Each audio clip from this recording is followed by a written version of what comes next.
morning to the San Marino School District Town Hall meeting on Common Core Curriculum, sponsored by the PTA Council. My name is Sally Fadley, and I am this year's PTA Council President. I first would like to thank Vanessa Koo. She is one of my members at large on the PTA Council. I'm going to try to do this without my cheaters. She is one of my members at large on the PTA Council, and she took on this special project. And last week, I had to go in for an unexpected surgery, and we didn't miss a beat. She jumped right in, and she worked with Stephen Choi. Thank you so much. And he put together the PowerPoint presentation that you will be seeing this evening. And also, I would like to thank Gary McGuigan, who has been leading the efforts towards the Common Core implementation. This evening, you will be seeing a presentation on the screen. If you want to take notes, go for it. But we are going to have it on the website, so you may just listen, gather the information, and then please go to the website and review what we've talked about this evening. PTA starts with its units and its schools. Tonight in our audience, we have our PTA presidents at each school site. Caroline Howell from Valentine,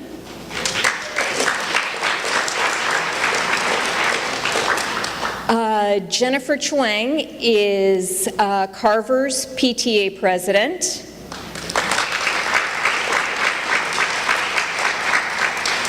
Renee Olson from Huntington Middle School.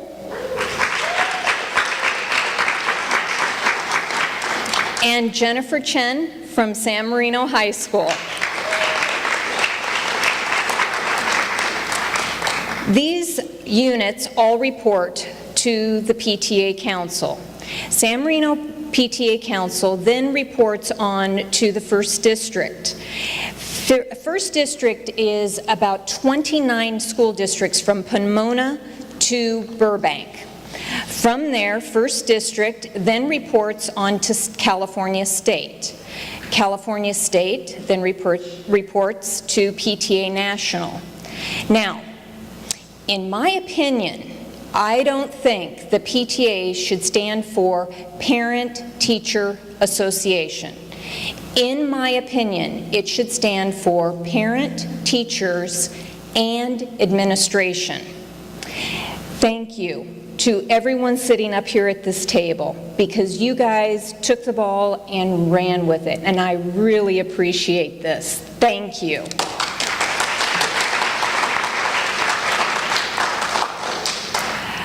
PTA is not just a fundraising organization. The first rule of PTA National is that we are to have 3 events for every fundraiser. What it is do we as PTA come to you like this, meaning welcome and a handshake, or do we come like this, with our hands wide open? PTA is 3 events like this to every 1 event like this. Our PTAs tonight are giving you an information. We're not asking for any money. It is an information evening for each and every one of you. PTA is a voice for the state and for the nation, and we thank each and every one of you for being members of PTA. The reason that I bring all of this up is because when we were planning this evening, we were collecting information, and we kept coming back to pta.org. And I want you to remember that website, pta.org. You will see a lot of the information this evening on that website. That is the PTA National website.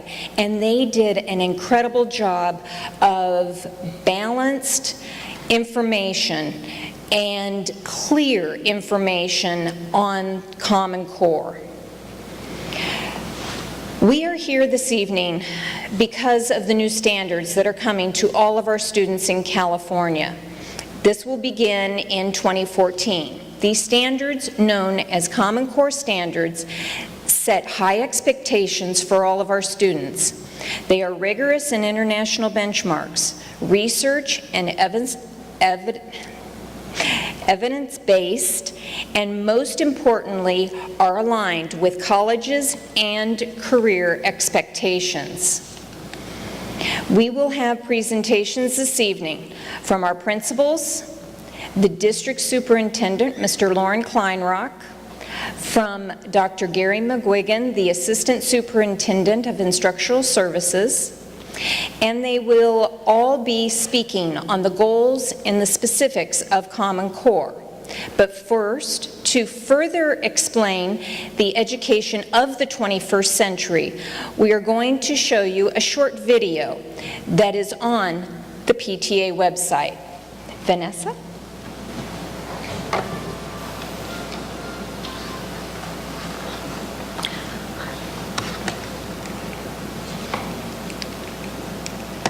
Next.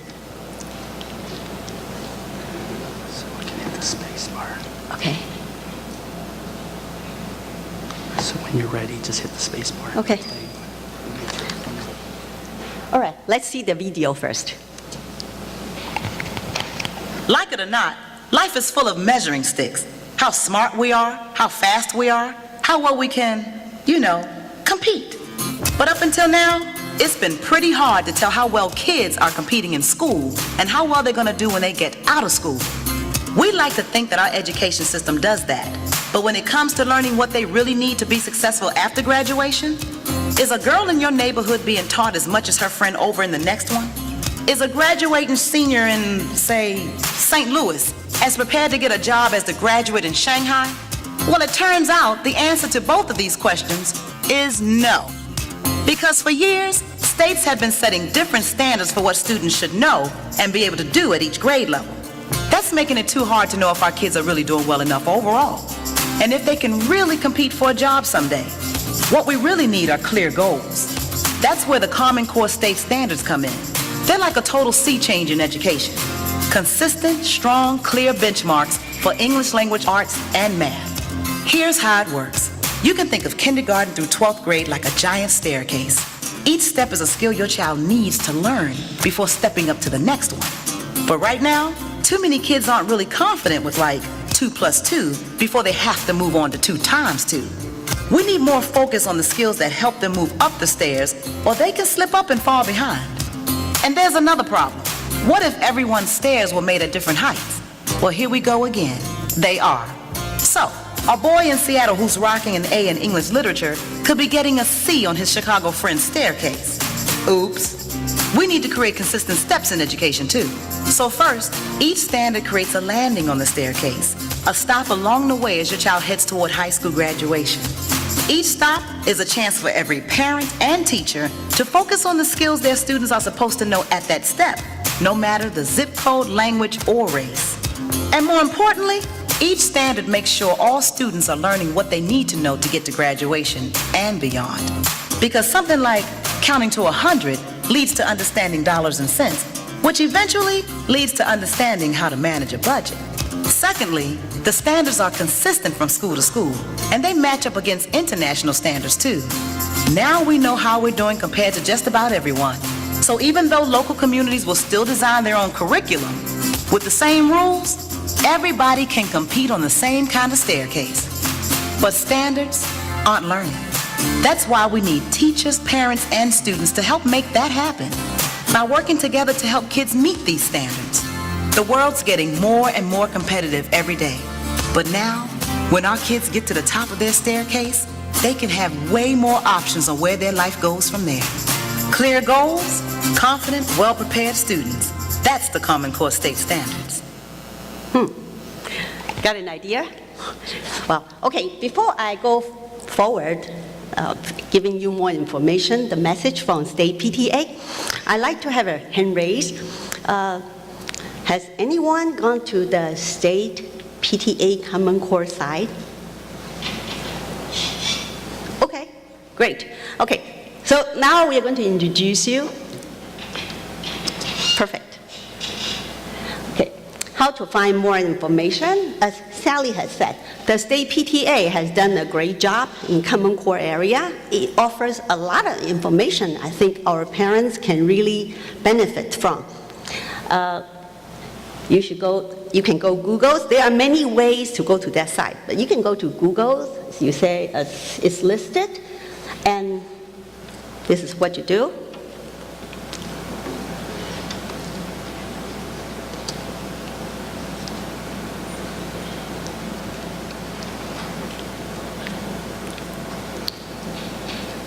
There is a demo, self-explanatory. Then you can find California State PTA. And this is the site. It's very useful. If you haven't checked it, I recommend you go there. There's tons of information. And you go to that search bar, the box area, type in Common Core, and it takes you to the parent guide.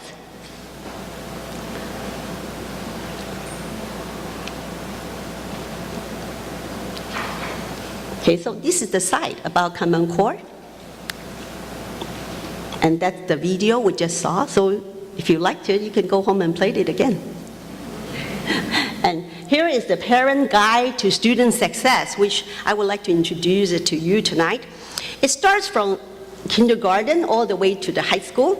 And it offers you tons of information, for example, like samples of what your child will be working on in English and math, according to their standard. And also, it has ideas for activities to help your child learn at home.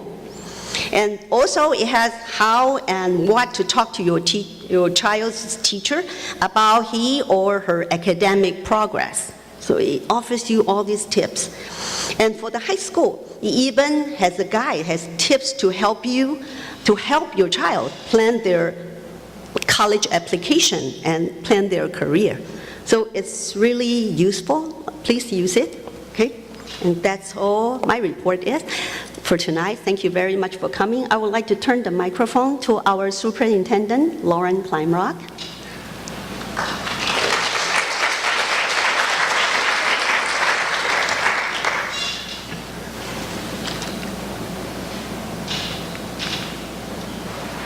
That would be me. Okay, kind of by way of introduction, there's a concept out there that this Common Core stuff is radically different than anything we've ever done before. Not so. The testing process is pretty different than what we've done before, and Dr. McGuigan will talk about that. But there's an old adage, what goes around comes around, and that's really where we are with Common Core. Now, if you've got young kids, then literally I've probably been teaching more years than you've been alive.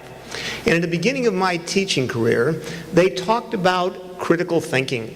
And it was like, should critical thinking be taught as a discrete subject, or should it be taught in concert with curriculum?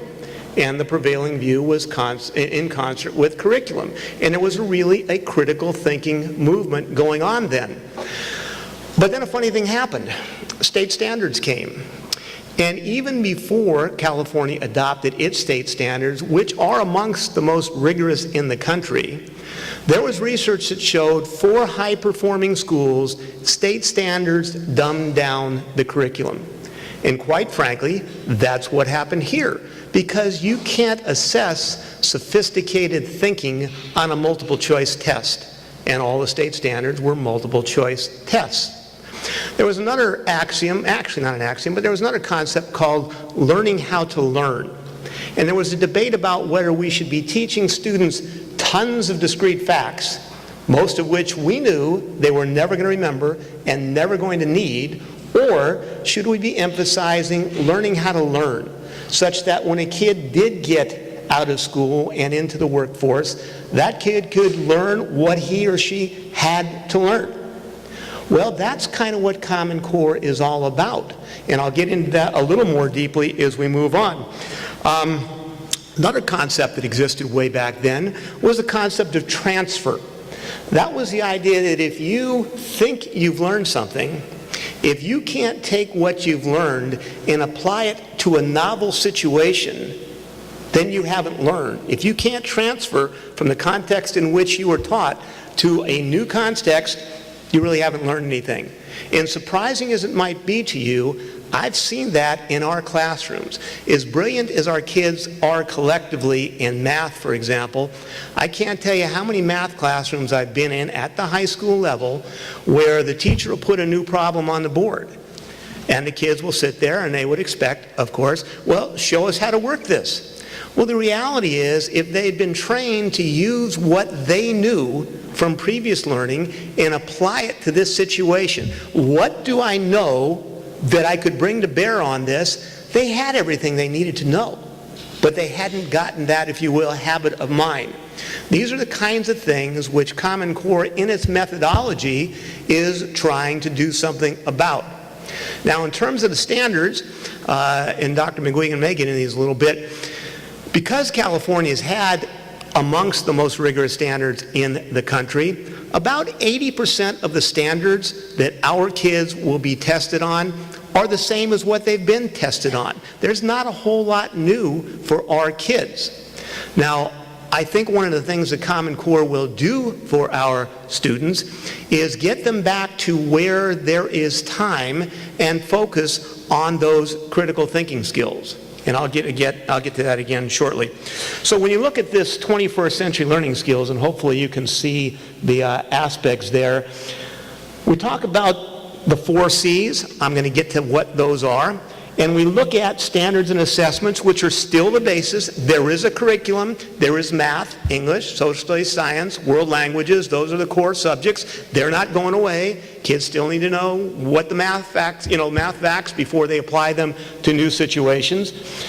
I used to tell kids, and parents would hear me oftentimes at PTA meetings at the site, our job as educators is not just to prepare kids for more school. It's to prepare kids for life. And some of where this Common Core is coming from is the workplace and colleges telling us kids are not coming to them with the skills they need for today's world.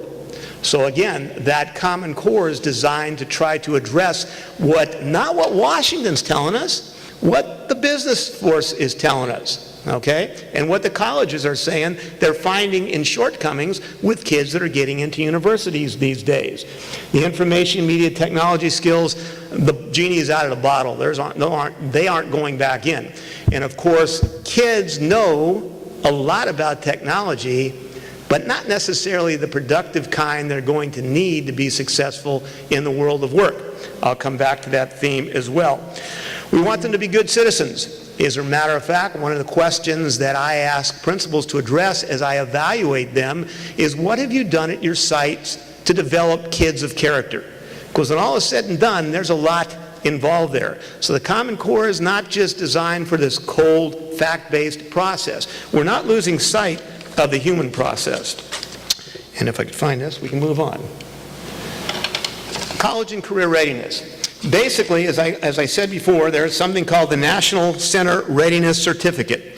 It's industry-based, recognizable, it's portable, it goes across industries. It's a certificate that says that essential skills for the workplace have been mastered. It's used across all sectors of the economy. These are the kinds of things that the business world is telling us our kids have to be prepared to do to be successful in that job market when they get out of here.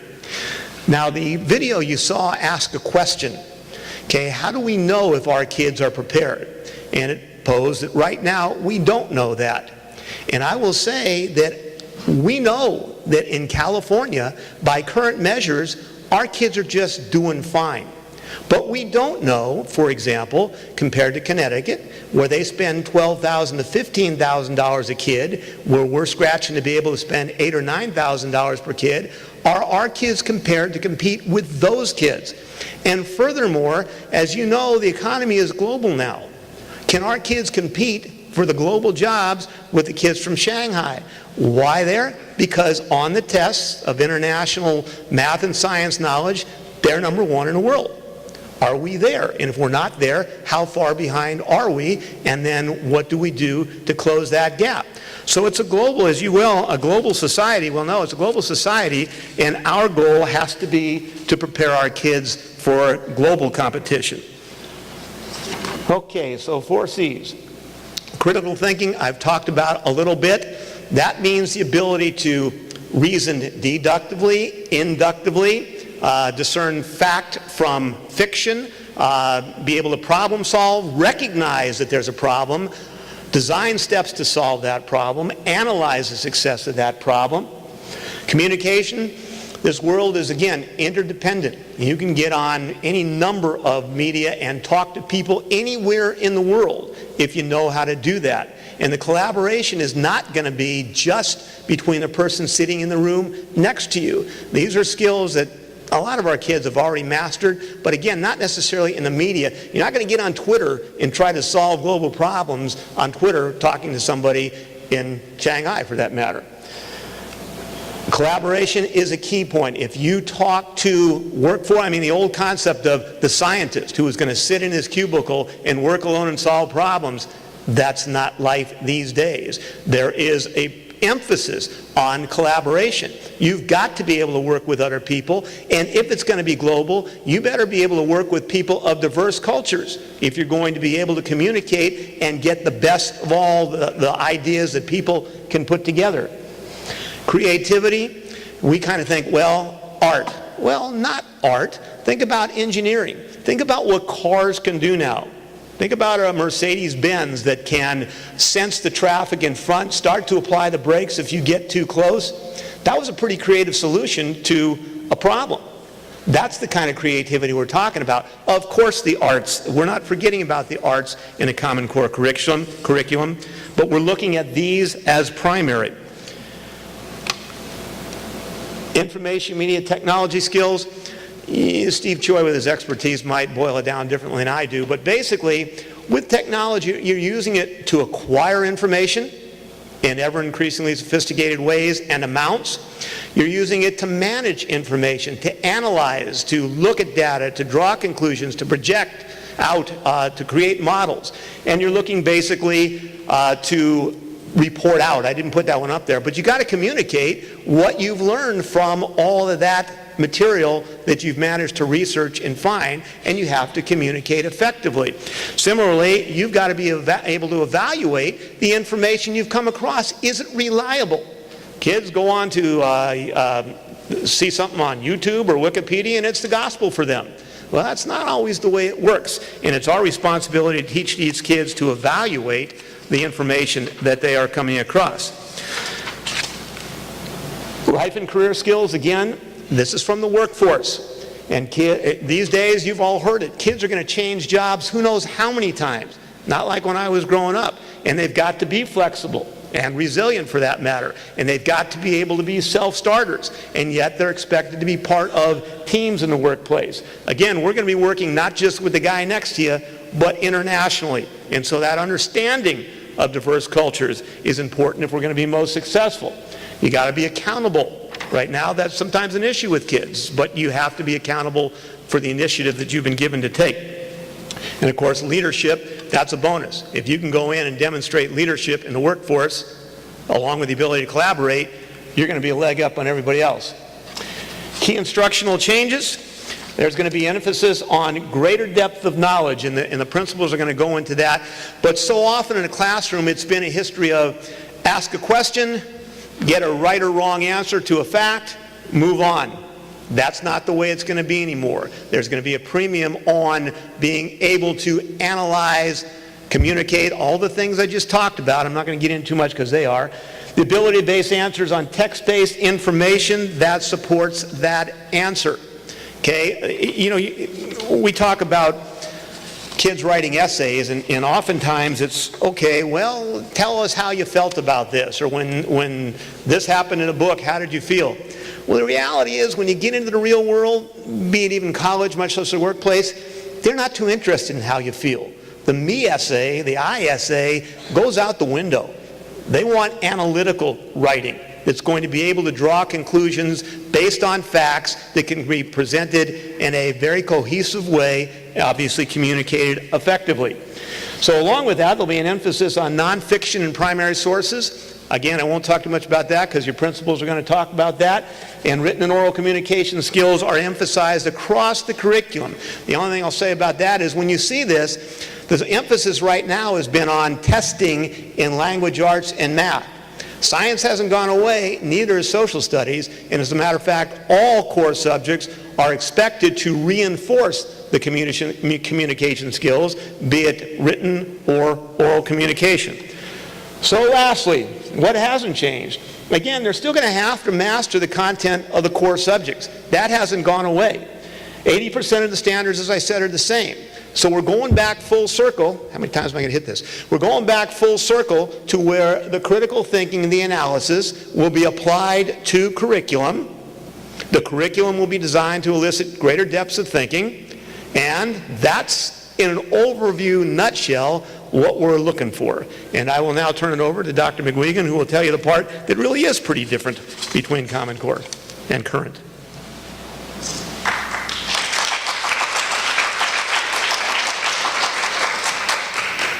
Thank you, Mr. Kleinrock.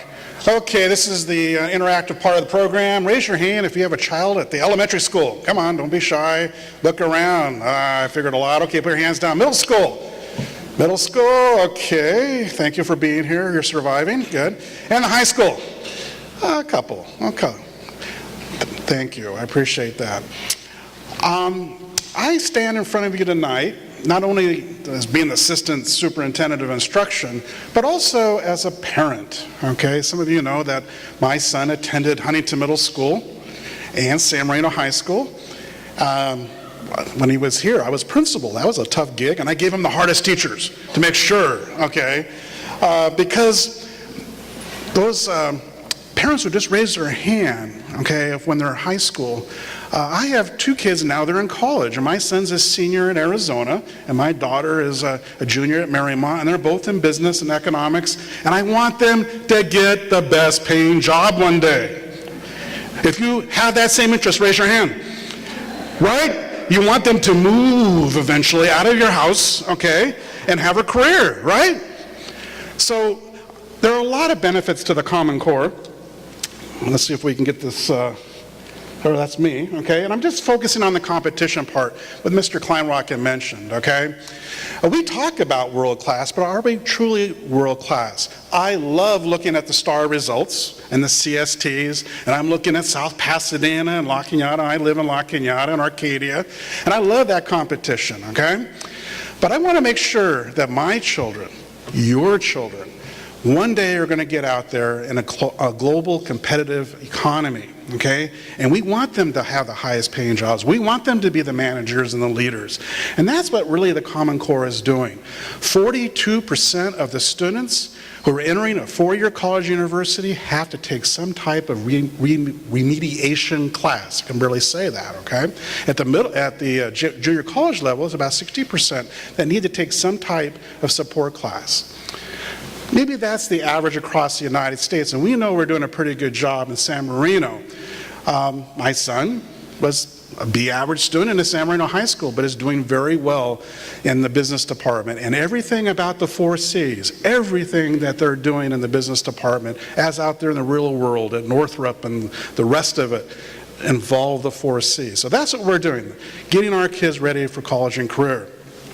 Well, let's take a look at the challenge. We know about the Common Core standards, and we know that we're going to have some kind of goal of trying to get our students ready for college and career, but what can assessment do? Raise your hand if you get excited when you see the STAR scores come. We got some people, okay. Oh, my child's advanced, okay, all right. That's not going away, even though our governor right now is looking at possibly suspending all of the STAR type of testing. So there are very interesting times, and was there applause there? Okay. It's going to be very interesting to see what Governor Brown does. Not that all testing is going to go away with the STAR test. I'm going to guess that he will sign the Assembly bill that's, I think it's 484, and we're going to see us focusing more on the smarter balanced type of assessment. What are these new generation assessments going to look like? Well, you already heard that the Common Core are more rigorous and they're certainly the standards, so we need to find out and devise and develop a test that does measure the rigorousness of these Common Core standards. And also, we want to be able to take a look at this achievement and growth information. And as educators and parents, we want to take a look at this data to improve instruction. So we need something that we can compare, our students, our children, but not only with La Cunard and South Pass, but New York, but also with schools in Singapore, in Finland. And these are countries that have always been top rated when we look at international benchmark scores and tests. So, just to give you a little background, and I can go in forever on this, but I'm not going to, our State Board of Education approved the Common Core standards in 2010, and there was a very fast timeline in regards to this Common Core. Well, the federal government is assisting states because they have a vested interest in helping states develop the type of assessment tools that will match the rigorousness of the Common Core. And just a little background information, there are two consortiums out there in the United States, and in 2010, they were awarded grants, if you will, one to the Smarter Balance Assessment Consortium, and the other one was the Partnership for Assessment of Readiness for College and Career. I'm not going to dwell too much on this, but know that there are two consortiums out there. Well, what happened in California is we decided to go with Smarter Balance. And there was a lot of discussion at the State Department, which one should we go with? And Smarter Balance was a better match for us, mainly because in California we have more of a leadership position involved with Smarter Balance. So this is what it looks like, It's not the North versus the South, The PARC and SBAC, as we commonly refer to it, are going to be able to have the same type of tests, and we will be able to compare with all of the 46 states that have adopted the Common Core state standards. Now, the SBAC goals that your children are going to be doing, is that next year in 2015 in the spring, grades 3 through 8th grade, will be taking English language arts and math in the Smarter Balance, and also our 11th graders, There is a bill right now in our California legislature that may have second graders taking tests, but we'll have to see what happens. And what about science and history and all those things? Yes, they're probably coming down the road, but right now we're rolling out English and math, And they need to be very comprehensive and rigorous. And we want to make sure, how can we measure to make sure that our kids are well prepared for college and career? Oh, and I already told you it will be for 2015. So it has been an aggressive timeline, and people have been really hitting the streets and trying to work with professional development, and all of our site principals have been very much involved with professional development and getting our teachers ready for the Common Core and the state assessments. Now, you probably can't read all that fine print, don't worry about it, but take a look at this, and I'm going to do my little, Stephen is the, well, whatever. There's a laser thing on this, right? Press the black button. I'm going to move on.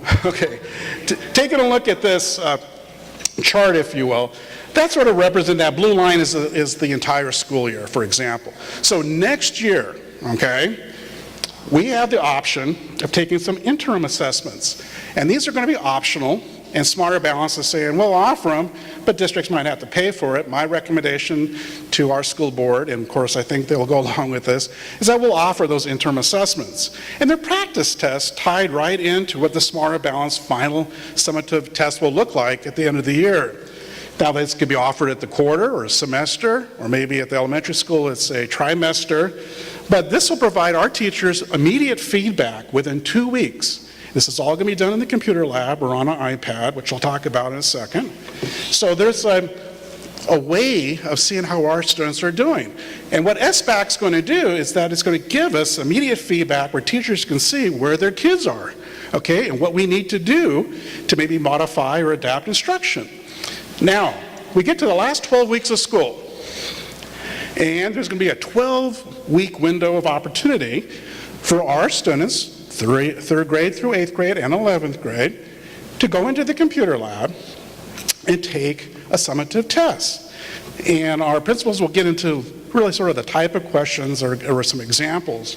But in this 12-week window of opportunity, students go into the lab, and they will basically take 40 to 60 questions in English language arts, and 40 or 60 some questions in math, and there will be some what we call performance tests, where they actually have to interact with some literature or a model or a piece of art, maybe some instruction. This is sort of the new angle, and there'll be a couple questions on the performance assessment.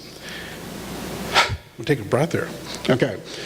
Now, what's interesting here is in the 12 weeks, the Smarter Balance originally said, hey, we're going to give you another opportunity. So in the 12-week window, if you take the test, you can go back and take it again. Now, Smarter Balance has sort of backed off on that a little bit, but we're hoping that eventually that will be an option, because it has been really a challenge for many districts to get ready for the technology side of this. These are different types of test questions that we would see in the Smarter Balance in those 40 to 60 questions. Certainly a selected response is there's the question, and you get to choose between 4 or 5 different responses. Sort of typical of what you have had on the STAR test. Constructed response is a little bit more involved. There's a response by the student, could be a sentence, a paragraph, or some type of numerical answer to maybe a 2-step math problem. In the extended constructed response is really more of the performance-based kind of questions, and there are going to be very few of those, but this is sort of the new part that teachers and students have been working on. The technology. This is an actual photograph from the Huntington lab. Okay. Last year, our students took the pilot test, and Smarter Balance chose our high school, San Marino High School, as part of the pilot test. And the elementary schools in Huntington were going to be able to take a little bit of a section here and there in Smarter Balance. Lo and behold, Smarter Balance came back to us and said, we would like to have all of your sites do the pilot testing. And our principals were, okay, we'll do it, because we're going to learn a lot. And we did. However, during the month of May, I don't know if the principals were talking to me later, because as soon as we finished the STAR test, we went right into the Smarter Balance test. But we learned a heck of a lot. And it's all about going into the computer lab and taking these tests, 40 to 60 questions in each area. Now, why is that a good thing? Because the student, as he or she is answering the questions, will go down a different path. And as you get a question right or wrong, it'll give you a different question. So the student sitting right next to you might have a completely different test item, okay? And within the research is, within 30 or 40 questions, the adaptive technology is you can get a performance ranking for that student. So it's a lot quicker than sitting down and taking a paper pencil test and have to go 2.5 hours just for the English results. So there's certainly increased precision, and as I already mentioned, tailored to student ability. Also, there's greater security. You're going to get the results within 2 weeks. 2 weeks is a turnaround. And we're probably going to have a web page which will announce when the results are coming out. We don't know exactly how you're going to get your results at this point. That still is being worked on, but probably a direct mailing, or we'll give you a code to go into a website. That still has to be worked on. Technology readiness. I assure you that Mr. Stephen Choi in front of us right here, we have worked very closely together to make sure we are ready for this type of assessment. And we learned a lot last year with the pilot. When you look at the classrooms, you'll see new LC projectors mounted, interactive whiteboards, enhanced audio. What you don't see a lot of times is certainly behind the scenes. And we've really invested the last several years in the infrastructure, the routers, the switches, the servers, the bandwidth. We are ready. We worked with Los Angeles County Department of Ed. They've sort of stamped us and said, you're ready to go. And Stephen and his technology team have been helping our teachers in the past for training, and there is a lot of training involved in getting our teachers comfortable with giving this type of test. There's also a student component where we have to make sure the students are comfortable with the technology also. And the field tests that we're going to be doing in this spring, and we hope it's going to be every single school, okay, we're going to learn a lot more. Supposedly, we'll actually get student results. They won't count, okay, because last year was a pilot test, that's sort of a test of a test. The field test will be a little more operational, and believe me, last year when we put high school students on the iPad to do the math test, we found out that Smarter Balanced had some glitches in their software, and we reported those kind of things to Smarter Balanced. Today, if we had to take the test, we all agree at this point that it would be probably best in the computer lab. Students feel very comfortable, okay, in a computer lab setting. They also have headphones, okay, because sometimes part of the test is an audio part that they have to listen to. And we've invested in the best headphones, so it's nice, you know, you can hear the sound. We've been doing all the things that we need to do to make sure that our students are ready for this test and do their best. I already mentioned about training for students, and I want to thank the elementary principals last year. There was a lot involved with trying to get the kids ready and feeling comfortable. And we found out, we thought the high school students would be very comfortable on iPads. Au contraire, okay, it's the elementary school kids who are very comfortable with touchscreens and their iPads, okay? And we were using a lot of different technology. We did field test our Chromebooks. We bought several of those, a lot of iPads, but really the most seamless way to do this testing was by going to the desktop computer. And just a couple shots of pictures of them taking the pilot test last year. And of course, you can always take the practice test yourself. Go to smarterbalance.org and you can see all the type of questions that are asked. I'd just like to end by saying this. I don't care what the state throws at us. If we are teaching our students well, we're focusing on the 4 C's, and we're being rigorous, our students will succeed. And a lot of that is due to the partnership of you and your support. Thank you.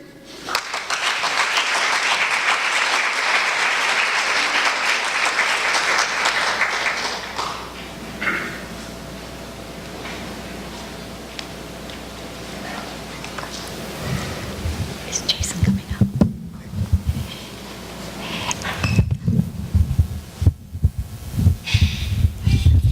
Good evening, everyone. My name is Colleen Shields, and I'm the principal at Valentine Elementary School. I'm turning this mic the wrong way. There we go. And we are going to start by talking a little bit about mathematics. And the first slide that you see are the 8 standards for mathematical practice. And those 8 standards are key all the way from kindergarten up through 12th grade. And there's some key words I want to emphasize as you look up there. The first is perseverance. The second is modeling. The third is precision, and the fourth is flexibility. And you don't see the word flexibility up there, but I want to talk about it throughout those math standards. I think one of the best ways to describe the difference in the teaching of mathematics is just the word mathematics.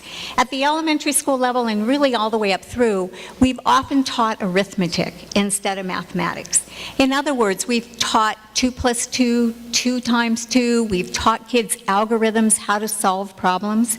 And our students throughout that process have often been very passive learners. They're sitting in class and the teacher's there to show them, here's the first step, here's the second step, here's the third step, here's the fourth step. And a successful student is one who can memorize and follow each one of those procedures.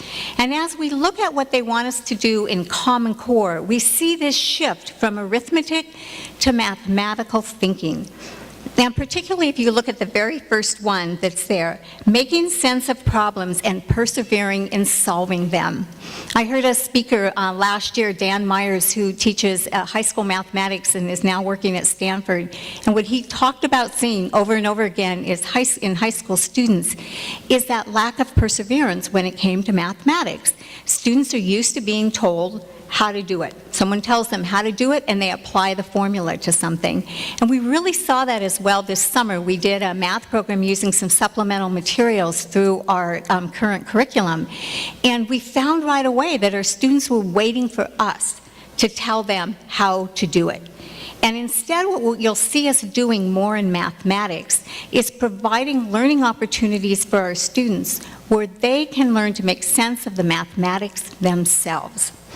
And I know that sometimes people, when they hear that, they think, oh, so it doesn't matter anymore if they know their math facts or they have the right answer. And that's absolutely not the case. If you look up at the standards, it is number 6, I'm sorry. Attend to precision. So having the right answer is still really important in mathematics. Knowing your math facts is still really important in mathematics. As a matter of fact, it's even more important because when you're trying to solve a problem, it's very hard for a student to understand if they're on the right path, if they have to be trying to figure out the math facts. So it's even more important. And having the right answer is really important. But the next step is the part that's really different. And that is that we want students to be able to explain their thinking. And that goes with the modeling of mathematics, being able to create a model that explains their thinking. This summer, one of the things we found students loved the most once they got involved in some of these learning opportunities is that opportunity to share ideas in mathematics with each other. We tend to think of mathematics as, there's a right answer and how did you get there? But instead, there's a lot of rich discussion that can happen, even at the kindergarten, first grade level in mathematics, with students sharing ideas about their thinking.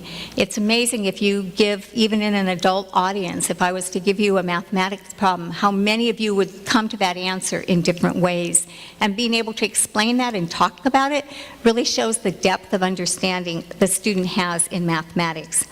So making sense of problems and persevering in solving them, often when we think of problem solving, we think of that simple little problem that someone gave us where they want us to figure out we need to add or subtract or multiply. And instead, problem solving will look much richer for your students, even starting at the young grades. Being able to reason abstractly, being able to construct arguments. That was another really exciting thing, is to watch our students by the end of the period of time start to understand how to present their mathematical ideas to others. And when we say to argue, we don't mean, and critique, we don't mean to criticize each other's work, but instead to be able to ask questions of the other person. Well, does that strategy always work? And why did you choose that particular strategy? So these 8 strategies that you see will be embedded all the way through from kindergarten up through 12th grade in the types of mathematical experiences that our students are going to have. We're now going to have a chance to hear a little bit about what it will look like at the middle school and the high school, and then we'll show you some of the mathematical problems that students are going to be taking when they take the Smarter Balanced Assessment. Yeah.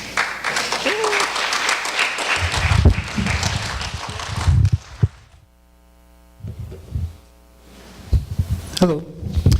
I'm Mr. Kurtenbach. I'm the principal for Huntington Middle School. Thank you all for being at our lovely school.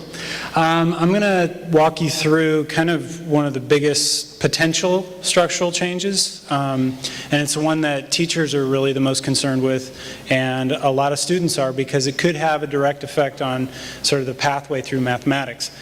One of the goals with the new standards is to get us more in line with what more international students look at.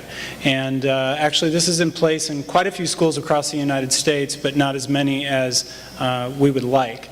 So you see on the left is sort of a standard progression through mathematics right now if you're a student at generally any school. You start out, and I start in the middle school because in the elementary school it's typically kindergarten, first, second, third grade. We get into 6th grade math, pre-algebra, algebra, and so on. And you see there's a pretty clear path to getting to calculus, AP even, and statistics. The idea in the new Common Core State Standards allows us to start moving to a more international look at mathematics, which doesn't really separate out the subjects as they were.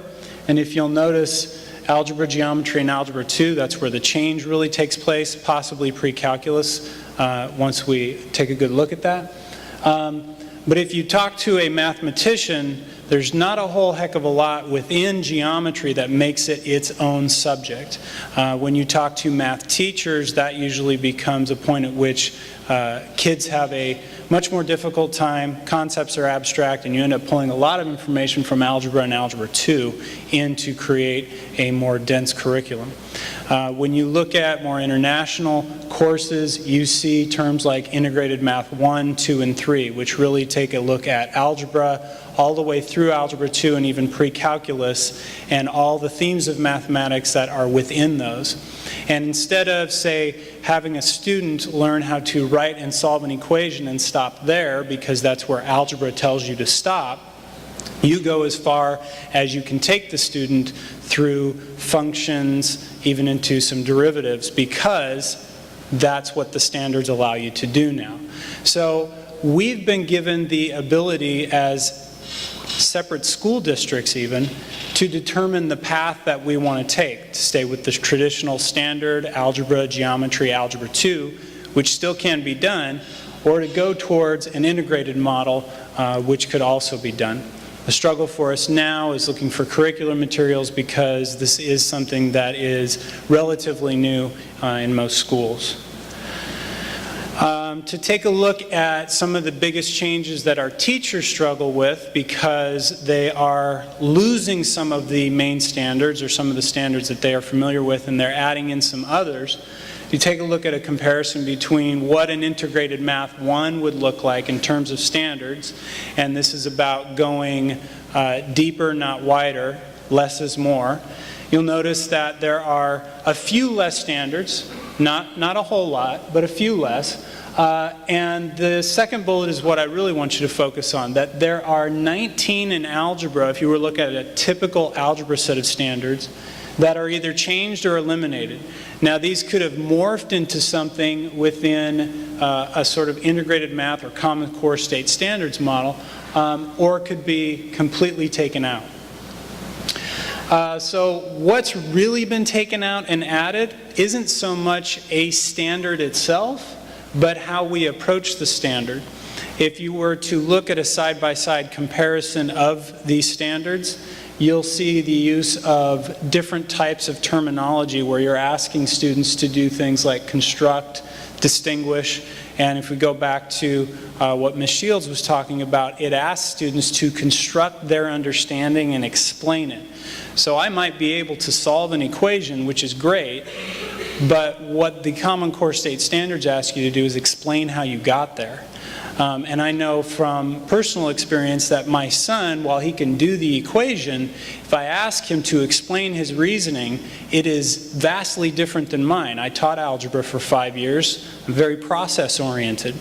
He looks at it from a much more logical standpoint, and for me, his logic was very circular, and it didn't make much sense to me, but as he was able to explain it, I understood that yes, he was getting to the correct answer, it was just a different way for him. And I think that's what the real benefit is in this, because that allows him to then apply his understanding of solving that problem to a different problem rather than just solving an equation. What I have for you at the bottom there are some examples of a compare and contrast of activities that would be typically found in an algebra class now, and what we are moving towards, whether we call it integrated math 1 or still algebra, in those classrooms. And now Mr. Derek will come up and solve some math problems with you. Oh, wait. Colleen will start. We're going to start at the elementary level instead and work our way up. Let's see. Okay, so I go. Testing my abilities here with technology, and I'm going to refresh it. This is one of the problems that is on the sample test from Smarter Balance. You'll see it's 5 swimmers competing in a 50-meter race. The finish line for each swimmer is shown in the video. You get the kids engaged with the swimmers going across. Then you can see they are not just asked to fill in the bubble or pick the right answer, but instead they have to explain how the results of the race would change if the race used a clock that rounded to the nearest tenth. And while in when you first think about that question, it might sound, that's not too difficult to do, but you have to start thinking about the ways in which students have to think, first of all. Oftentimes, we think the person who wins is the person who has the most, but when it comes to racing, that's not the case. You want to have the smaller number instead. They have to also do some calculation that is involved in that, but most importantly, they have to be able to explain their thinking. And it's not just that they can write a paragraph. First I did this, then I did that. It's really our job as educators will be to help teach students how to truly explain the mathematics behind their thinking as well. Another example of a question that I wanted to share that's on the sample is this one where they're looking at a point P on the number line, and then they're given a variety of number lines, A through E, and each of those, they have to determine which of those number lines has a point that's equal to the number shown by P. And as they go through each of those, you can see how that can be used then in an online test where they're measuring students' understanding. They're not taking a concept and giving them one problem to see if they get it right or wrong, and sometimes a 1 out of 4 chance to guess the right answer. Here it's 50-50 for each one, but instead multiple opportunities for children to show their understanding. And just looking at that problem alone, you can think about the depth of understanding they have to have in a number line and how you can represent concepts on a number line. We started some of that work with students on open number lines this summer. It was really interesting to see how they start to interpret and use number lines when they have a chance to create some of them on their own. I was going to show you, I'm going to go through the other 2 problems pretty quickly. You can find these problems on the Smarter Balanced website. I'd highly recommend going, and when you go, you can go to each one here where it says about this item, and it will tell you the grade that the item is targeted for, which is always kind of interesting to see. And the last one I wanted to show you, just because it involves, again, the use of technology for our students. On this particular problem, they're supposed to determine how much weight each of those bags can hold. And they actually have to take and drop the jugs of the bottles of juice into each one to get the correct answer. So once again, they're given a problem with some more complexity to it. They have 3 different bags that they have to show us how much they think would belong in each one, and they have to be able to feel competent enough using a computer to be able to drop and drag and figure out how to take those off as well. Also, you can see with the thinking that's required in that problem, they're measuring between 6 to 7 pounds on each one of those, and using fractions as well. So it gives them a variety of thinking opportunities within a single problem, which is what you tend to see a lot on the Common Core. It's not so much where students can go through and, oh, I just add these 2 numbers, or, oh, I'm just going to divide these, or I just need to look at the graph. Instead, they have to use a variety of different math skills to solve a problem. What we really noticed, too, as we were watching our students take the Common Core assessment, we are so glad we were able to do that with the Smarter Balanced assessment last year, is our students were used to problems where they had quicker answers. And being able to stick with it and persevere through multiple steps in a problem, which you'll see in many of these items, was challenging for our students. And so that is something this year that we've already really started to work on, is how can we create learning opportunities for our students in mathematics where they do have to persevere beyond just that first step. And they have to feel confident enough in their understanding to know if their answers is within reasonable amount or not, because no longer do they just get 2 or 3 answers to choose from. Instead, they've really got to do some in-depth thinking on their own. So now we'll go on to middle school and high school, more challenging, right? Yeah. Okay, now I've got to get you back out. Spacebar. Spacebar? No. No. Oh, you Oh, gotta the same close thing? the browser. There we go. There we go. Hi, Keith Derrick at the high school, principal at the high school. You know, rigor is not just working harder, it's thinking harder. And so when we look at the Common Core, that's what we're looking at when you start to look at these questions. It's about thinking harder. It's not doing 100 problems at night over and over and over again. It's about really getting through the problems and thinking about it. The first time I took the test when we were piloting it. I know I went in my office, got to the first question, popped out of my office, ran right down to Mary Johnson's office and said, "Oh my gosh, did you get question number 1 right?" And then she looked at me and smiled and did right like that. She's like, "Oh," and I went, "Oh man, the game is on." It was really, so then you can't move forward, so I had to like put in fake stuff like 1, 2, 5, 3, and then go to the next question because I couldn't even get the first one right in the math. It was quite extraordinary. This is an example of middle school. STAR test is something you probably all cringed at. At least I did. We got a math teacher in here at the middle school, Jason, our principal. But I remember word problems, right? And this is what they used to look like, or they do look at like right at this moment. A bird flew 20 miles in 100 minutes at a constant speed. At that speed, how long would it take the bird to fly 6 miles? I remember as a kid, it was like, oh God. But then once you figured out the formula, then you can just plug anything into that. And it's just a simple ratio. You just go 20 miles over 100 minutes equals, and then you do it on the other side, cross multiply, come up with your answer.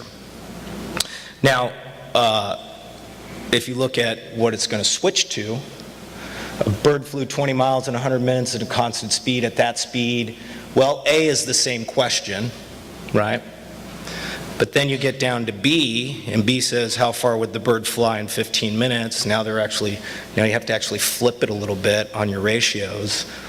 C, how fast is the bird flying in miles per hour? Okay, so now they're multiplying out you have multiple iterations that you're going through. And then lastly, what's the bird's pace in minutes per mile?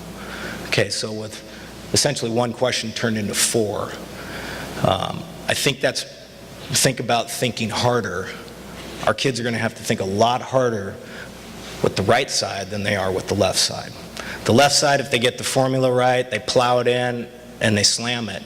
And if they're given a multiple choice, they might be able to actually go in there and try to plug in the number to see if they can get to the right answer. But now you can't. So that's a middle school version. High school, simple algebraic equation. Old one, if 3 times y minus 1 equals 8, then what is y? We have a science teacher, Mr. Barton, at our school that says our kids at the high school are great at solving problems, meaning math problems. Just give me the formula and I can plug in all the stuff and I can get the right answer. That's what he's talking about. 3 times y minus 1 equals 8. Okay, so you distribute it in, 3y minus 3 equals 8, and then you move the thing over, it's y equals 11/3. Okay, our kids can do that, but think in a multiple choice question, A could say 1/2, B could say 11/3, C could say 3/4. If you don't know how to figure that out, you can actually just take the answer, plug y in, and figure out the answer. Our kids are really good at that right now. Our math teacher talks about that. Ms. Weitzman, our department chair, talks about our kids they're so smart that they can go down and they can pick it out and A, B, C, or D, plug it back into the thing, and then they can solve the problem without really knowing what the problem is. Now take that and flip it over. What are 2 different equations with the same solution as 3 times y minus 1 equals 8?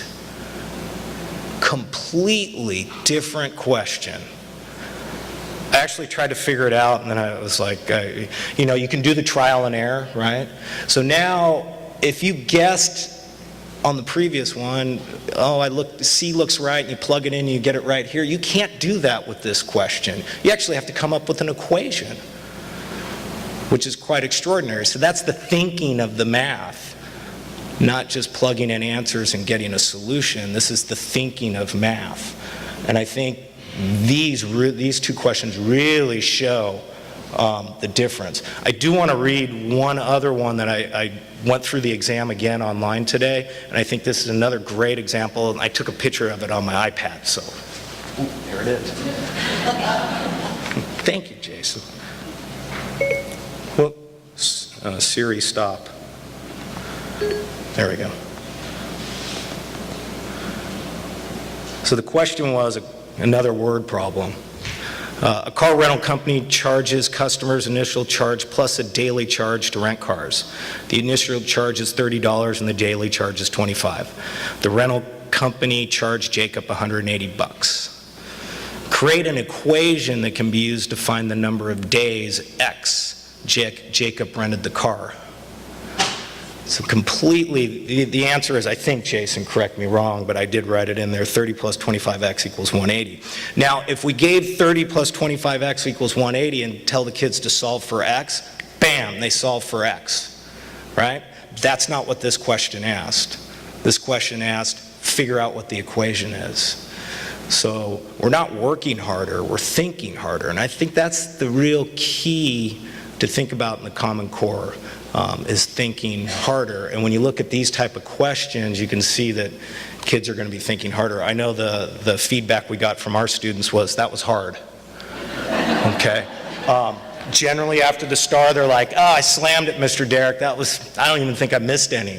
And then when we were talking to them anecdotally, they were saying, that was a hard exam. And I think that's because they're thinking harder. The fact of the matter is, you know, we don't want to say it, but we teach what's on the test. And I know we don't want to hear that, but that's sort of what it comes down to. We teach what's going to be on the test, and that sort of drives what we do in the classroom. When you're looking at questions like this fundamentally changes the way that we teach in the classroom. And I think it's an important change, and it's an exciting change. I know we're all excited about it because it opens up a whole avenue about thinking harder and not just working harder. So that's the assessment piece from my end. I don't think we have... We can yield our last 30 seconds back to the floor. 30 seconds, I was on it. And then I will turn it over to Liz, Mary, and Lauren for the English component.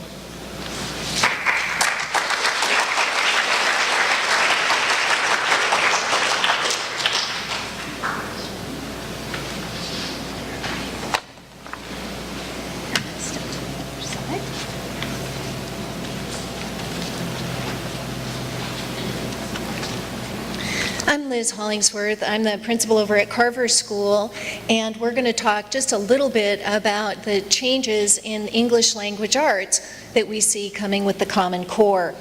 And I think one of the messages we want to get across tonight is that because in our school district, our English language arts program has been integrated K-5 and also rich and rigorous in all the grades, that for us in San Marino, the change to Common Core is not as drastic in this particular area.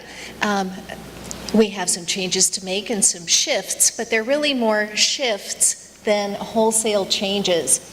In grades 1 through 5, the Common Core standards are organized according to a reading strand, which includes the mechanics such as the phonics and the how-to for the young readers, right through some of the comprehension, application, and use of critical thinking in reading in the upper grades. Writing, again, towards the lower grades, the mechanics of how to become a good writer, writing fluency, and writing as an expressive way of communicating ideas. The speaking and listening strand is a very important part, and the language strand, which is really about the use of language, such as vocabulary. For grades 6 through 12, the teachers are looking at two distinct sets of standards for English language arts. One is in the English class, and Mary Johnson's going to talk a little bit about that. But also, how do these aspects of English language arts in reading and writing in particular, speaking and listening, and the use of advanced vocabulary fit in the other subject areas like history, social studies, science, and the technical subjects. So at the grades 6 through 12, the standards are split in those two areas. I think another way to think about it is in the lower grades, you have one teacher for a first grade class or a third grade class who's really doing the teaching of all of these things, and very often in an integrated approach. For instance, our fourth graders are starting to read the book Island of the Blue Dolphins, which really goes with their social studies unit about life in early California. So they're using many of the English language arts strategies as they attack and learn about the history of California. In grades 6 through 12, you have departmentalized systems. So you have English teachers teaching in an English class, and you have subject content area teachers teaching in the other area. And these Common Core standards in English language arts will be then used across the subject areas so that all teachers are responsible for literacy and incorporating the important parts of reading and writing into their coursework as well. Lauren. Hi, good evening, everyone. My name is Lauren Leahy, and I'm actually wearing two hats tonight. My first one, obviously, is going to be as an administrator here at Huntington Middle School. I'm the assistant principal, but I also wear another hat, and that is one of an educator. And I started my career in San Marino working in the elementary level and eventually transitioned here to the middle school, where up until last year I was a sixth grade English and social studies teacher. And I started off with, when I started hearing about Common Core and when it came out, I had a lot of feelings and emotions about it, probably very similar to what you're feeling, the idea of uncertainty and how the classroom was going to look. And so I started to attend professional development opportunities, seminars, and workshops with a lot of educators and administrators that had been working with the Common Core for a very long time. And then when I started to realize, you know what, they're using stories that are already in our Prentice Hall literature book in sixth grade. They're already doing ideas that is already kind of happening in my classroom. So when originally I thought it was going to be this giant change, going from the state standards to the Common Core state standards, I realized it was truly more of a shift or a transition than one in which it was a giant change. And it did bring about a lot of ideas of calmness to me because I realized that it was doable. The next step was really trying to tackle what it's going to look like for my students and how they were going to be able to embrace this new idea. And I was pleasantly surprised that they were able to realize that it wasn't that much of a change either. When I told them at the end of the class, I just want to let you know this, and this was all an example of a Common Core state standard, and they said, oh, you know, that wasn't too bad. Because it was ideas and concepts that they'd already been working with, had already been doing, and it wasn't that far of a departure from what had been previously done in the classroom. As Liz mentioned, the English language arts curriculum is already so rich, and our students are up to the task of tackling these new Common Core standards. You know, the old thing I've noticed, especially when you break down subjects, unlike the elementary school where you have the same teacher more than likely all day long, in middle school, if you go to one classroom and the teacher is teaching something for English, and they say, oh, you're probably doing this in social studies. Oh, no, I never learned that. No, I don't do that, you know, and the teacher says, oh, you know, that's interesting. This idea of Common Core really does make it so that all of the subjects are cross-curricular, so that literacy component is really enforced, and there is no real opportunity for a student to say, you know what, I'm not doing that in my other class, this is all new to me. It is going to be a very smooth and easy transition. And our hope is that by doing it in the cross-curricular format, that they're gaining those skills necessary to be successful in Common Core and beyond, because as you saw in the video, the idea of Common Core is not one where just to get through K-12. It is to build these 21st century learners that we're trying to promote, and these are your kids, and I know that you want that for them as well. So I'm going to turn it over back to Liz a little bit, and she's going to talk about the idea of what that's already kind of been mentioned, the idea that it's not harder questions, it's just the complexity in which the kids are solving problems that changes the game just a little bit. So, Liz.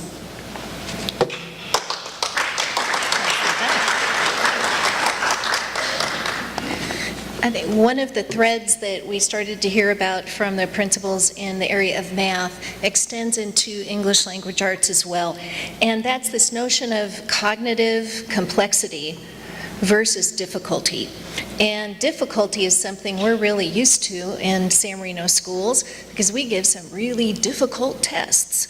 And difficulty, when I'm talking to the teachers, is really gauged by how many students answered the question correctly. How difficult was the test? The states and capitals test for fifth graders. Well, hey, those kids really aced the West Coast states, but did they know the capital of Kentucky? Do you know the capital of Kentucky? But those are the trickier states, or Vermont, that make it more difficult.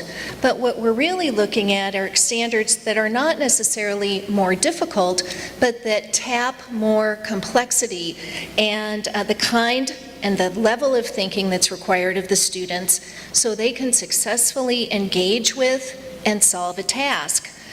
Cognitive complexity also is ways in which students interact with the content. And I think a key idea of this is that multiple steps are needed to answer a question or to complete an assignment. I think working with source materials is something that you're going to be seeing more of, especially in some of the history and social studies, as the students are learning and comparing, contrasting, developing arguments, moving away from some of the persuasive writing into argumentative writing. Watch out. But the multiple steps that the students have to go through are really part of what increases the complexity of the kinds of assignments that you're going to be seeing your children do in English language arts. Some of the areas of increasing complexity you're going to see in the projects that they do and the variety and kinds of things that are expected. It's not going to be one step, check off the rubric and you're done. It's going to be multiple steps for the projects. The complexity in writing, reading a number of sources and then writing to a particular topic based on the information learned in what they read. And it's not about how they feel or how they liked the author, but it's what can they prove based on the evidence in what they've read. We also are looking at complexity as we assess the prior knowledge. What's the knowledge level that the children come into the class with, and where can we take them from that point forward? Complexity with vocabulary. It's not going to be enough for the children to just learn a lot more words and go into Wordly Wise 4.0, but it's going to be how are they using and applying the vocabulary. That Wordly Wise Section E and beyond becomes very important in how they move to apply and use the words that they're learning.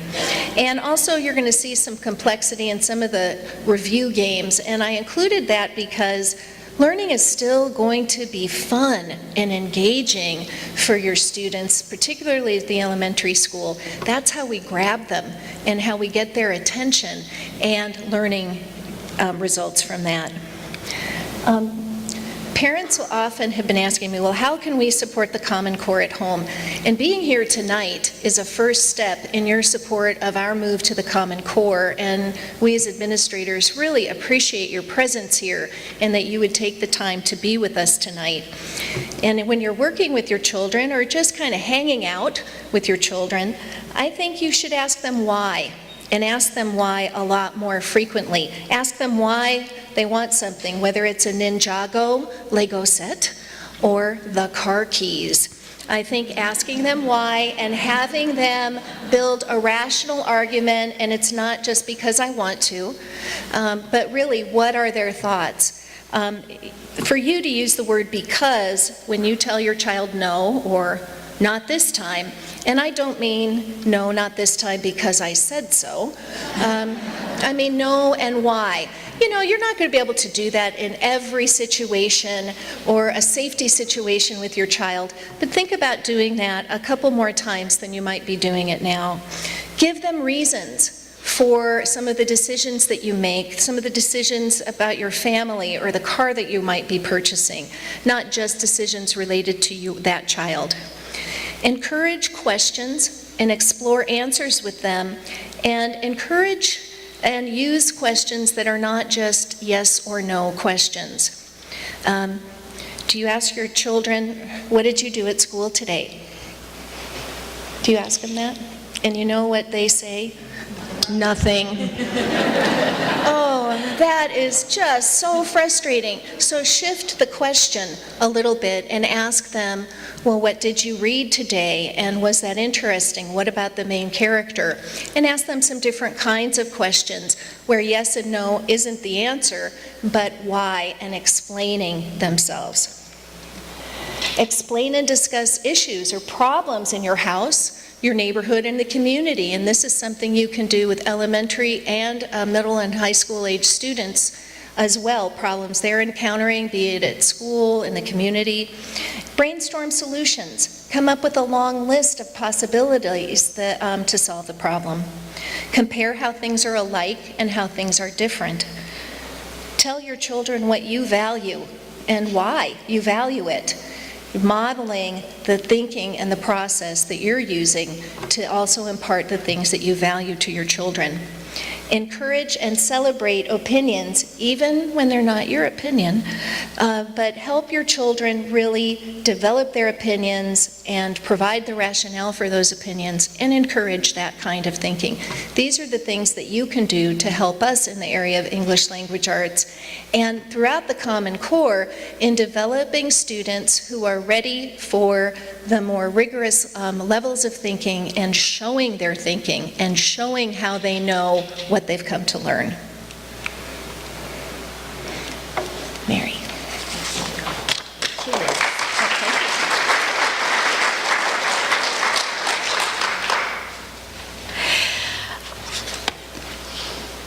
This summer, our English teachers, 4 of them, got together days on end and really dug into the Common Core standards. They compared absolutely every existing standard with the new coming standards. 80% of what they discovered was the same, but they mapped out the holes, the deficits, the shifts, and discovered that they were going to develop lessons and go forward this year with plans to begin filling in the gaps and the holes. The discoveries were focused in 2 areas. First was to expand the curriculum to include more listening to learn and more reading of nonfiction and informational texts. Focus on extracting critical information in all genres, listening, speaking, fiction, nonfiction, and provide more instruction in the variety of required writing types. The overriding change they feel in their department is they must formally expand writing instruction to include persuasion, argument, narrative, and expository styles. No? Thanks. Calligraphy pens are still better for me than technology, just to let you know where I'm at.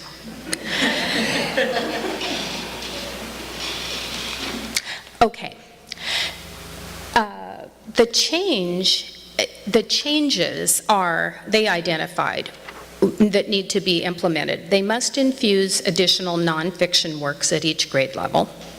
They must add persuasive argument essay with claim and counterclaim for argument. They must specifically use rhetorical devices to support their assertions, ethos, pathos, logos. Our current department, I think, excels in logos. The internal consistency of an argument, logical conclusions, they're fabulous at that. We need to work on ethos and pathos, and I think our secret weapon at the high school is Matt Slimp. Every 150 kids he goes through every day knows how to construct a persuasive argument. He's fabulous. Broaden the writing assignments, now almost exclusively literary analysis, to include narrative argument, narrative creative, and information explanation. Those are Common Core terms. All writing assignments must have a purpose and a defined audience. An example of the shift in an assignment, the Mask of the Red Death. Currently, the assignment would be literary analysis paragraph addressing the use of literary elements in Romanticism, and those are examples of literary elements. The Common Core assignment will be create a narrative incorporating elements of Romanticism. Identify and incorporate language standards and vocabulary. That assignment has been formulated in the group the department, and it's actually a handout with a rubric right now. It's very different than the literary paragraph that has been the common assignment. Another example is from The Great Gatsby. The current standards would be list 2 images that Fitzgerald uses in describing the setting, what mood is created by these images. Compare that to what effect does the tense shift have on the passage itself. On the left, describe how Nick finally meets his host, what are his first impressions of Gatsby. Now, how does Nick's first meeting with Gatsby support or refute the rumors about him? Currently, cite the details Fitzgerald uses to suggest mystery. In the Common Core, how does Nick's initial impression of Gatsby add to the mystery surrounding Gatsby? I think you can see that there's a little more digging that has to be done in the text to come up with a new assignment. We feel strongly that this is more than just a curricular shift. Students have had a lifetime of instruction and practice at identifying the right answer and then bubbling a Scantron. Now students will become active thinkers, creators, communicators, written and spoken, and problem solvers. I attended a week-long conference at UCLA this summer, and they put all of us 100 administrators through these types of changes in assignments. It is so different when you're the creator, when someone hands you a big block of butcher paper and there's 6 people around your table, and then you get an assignment and you're arguing and you're presenting your views and you're trying to come to consensus over the plan that you'll present. It's very useful real-world skills. Teachers have been trained to teach, assess, analyze, and then adjust their teaching to go back to the beginning and teach, assess, analyze, and adjust. Now teachers are going to become facilitators in the classroom. They're going to foster independent and collaborative learning. It's a very different set of skills. I think our teachers are capable of that, but it is a big shift. As always, change will be gradual. It will encourage depth of knowledge, that's the point, and it's going to empower our students to be learners, creators, and thinkers. But it may be frustrating at times for students and teachers, particularly at my level, high school. They're used to something else. I think the little kids will grow up with this new model, and by the time they get to high school, it won't be so strange and weird, and why do we have to do it that way? But it's a good change. This is the nature of change, and we know that change leads to growth. So that's what we're looking forward to. It is a really exciting time, I think.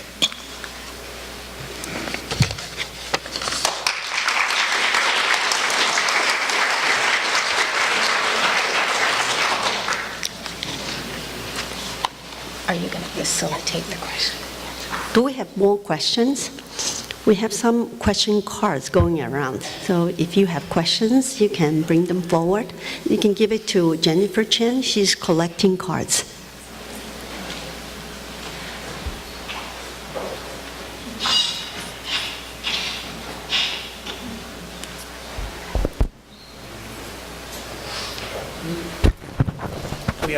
We good on these? Yeah, okay. We've received 5 questions here, and I've handed them off to the folks that have dealt with those subjects tonight. We've got a few more coming up.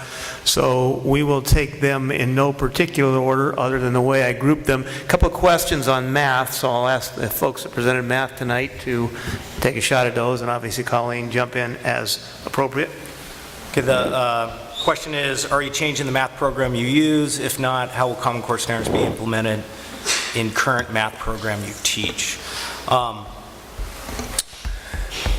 sure that question's coming from, are we going to go to integrated math or are we not, is my guess.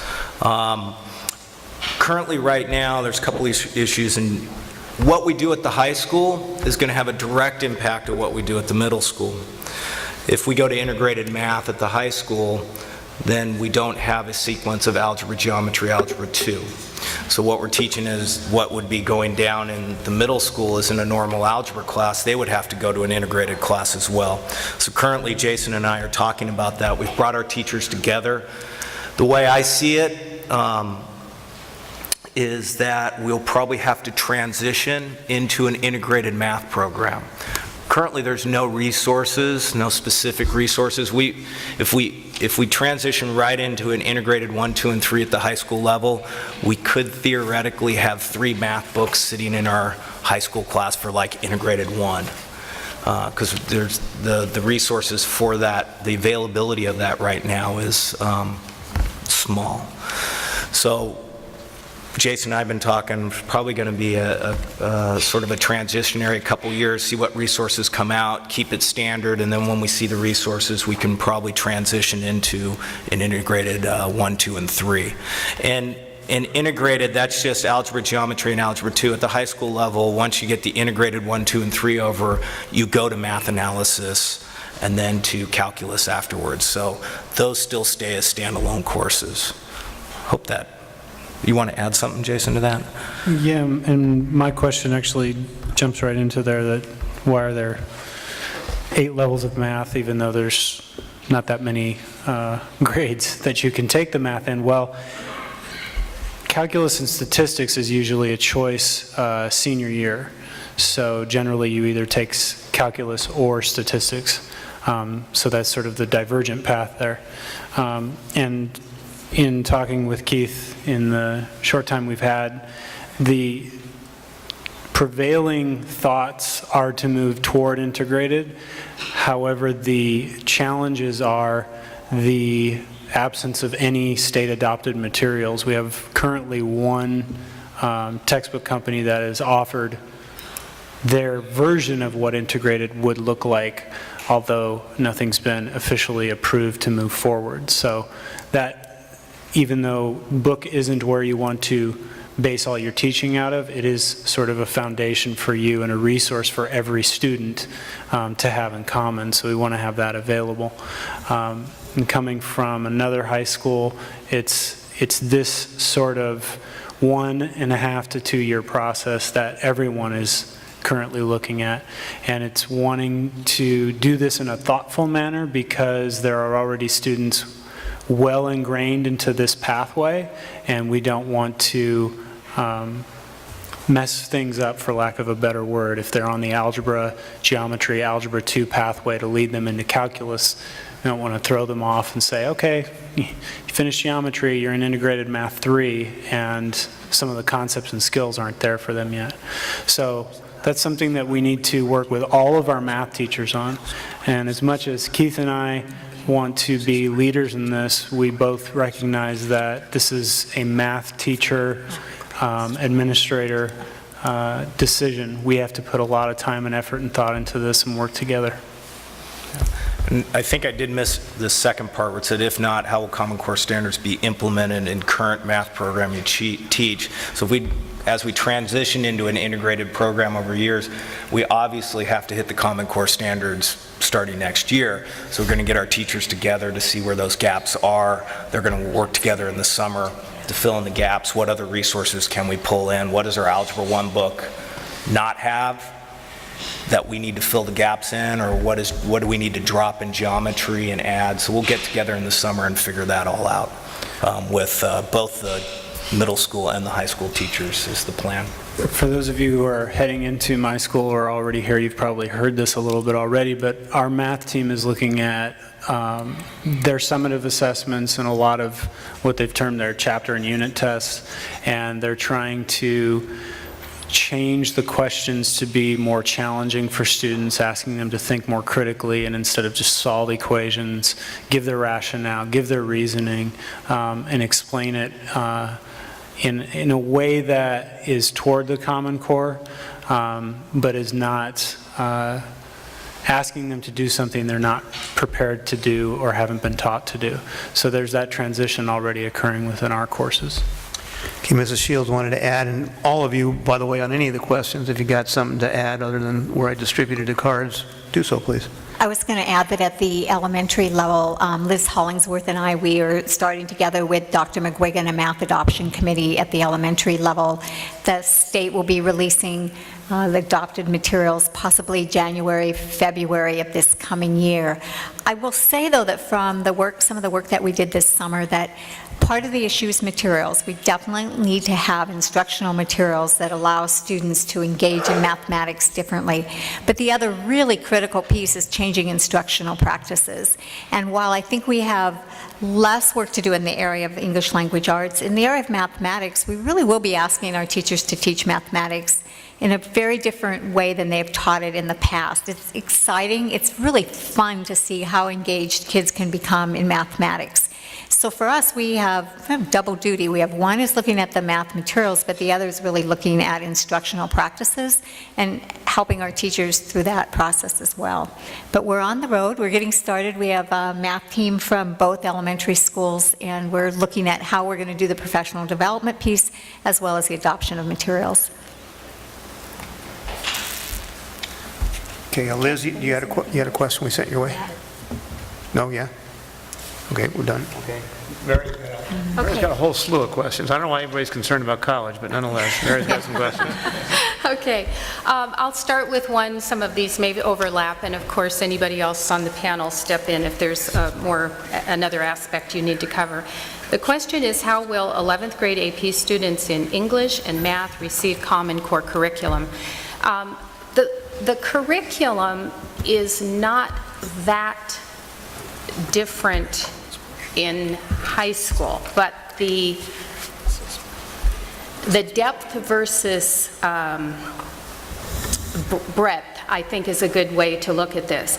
The math problem that Keith put up, where you have one problem, but you come at it from 4 different aspects, 4 different angles, that's the instructional shift about the same concept that is going to take place in math, for example. In English, the kids' AP scores are tremendous because of the analytical writing aspect. They are taught to never use the word I in an essay. You are going to go after evidence, and you're going to support it, and you're going to logically present your conclusion. That speaks on an AP exam. But they're going to also be taught how to lead a persuasive argument.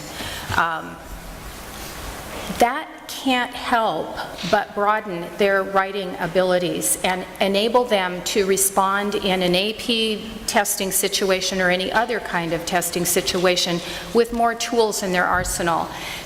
I'm no expert in the game of baseball, but a pitcher has several different types of pitches, a curveball, a knuckleball, all these crazy things. And the batter has to learn how to hit those balls, all of them. I think that's an analogy for the types of writing that our students are going to be asked to broaden. Right now, they're great at literary analysis. That's been a huge focus at our high school for many, many years. And the shifts into creating persuasive arguments, not that a literary analysis isn't persuasive, it's just that you leave out the emotive aspects, you leave out the who's listening, the audience awareness. Those are all going to add tools to the arsenal when it comes to writing. It can't do anything but improve their writing. And writing is what those AP people sitting back in Kentucky, because that's where they go to read, love to read. They just love it.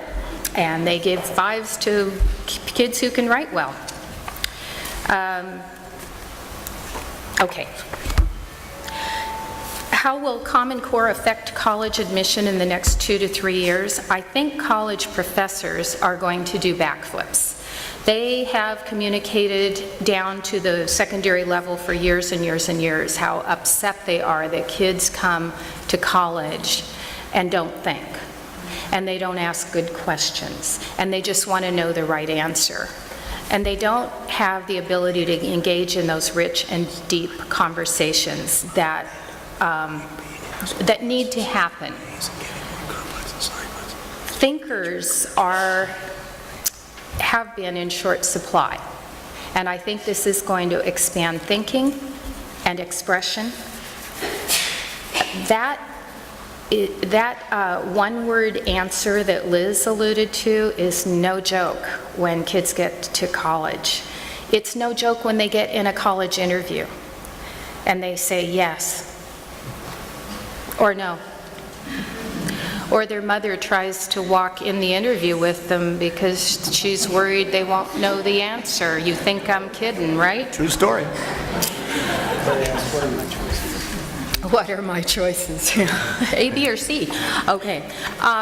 The new test scores, how will they affect my child, especially determining class placement?